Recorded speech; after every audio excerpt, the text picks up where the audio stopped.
கடந்த 2025ஆம் ஆண்டு செப்டம்பர் மாதம் கரூர் மாவட்டத்தில் தாவேகா சார்பில் நடைபெற்ற பொதுக்கூட்டத்தில் உருவான கூட்ட நெரிசலில் சிக்கி 36 குடும்பங்களைச் சேர்ந்த 41 உறுப்பினர்கள் பரிதாபமாக உயிரிழந்தனர். உயிரிழந்தவர்களுக்கு இழப்பீடாக அவர்களின் குடும்பங்களுக்கு தமிழக அரசு சார்பில் தலா ரூபாய் 10 லட்சம், தமிழக வெற்றிக் கழகம் சார்பில் தலா ரூபாய் 20 லட்சம் உட்பட பல்வேறு அரசியல் அமைப்புகள் சார்பில் நிதியுதவி வழங்கப்பட்டது.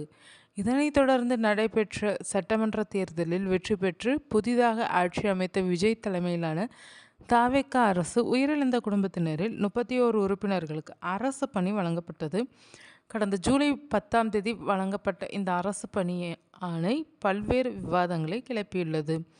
இந்த நிலையில் அரசின் முடிவுக்கு எதிராக உயர்நீதிமன்ற மதுரை கிளையில் வழக்கு தொடரப்பட்டது.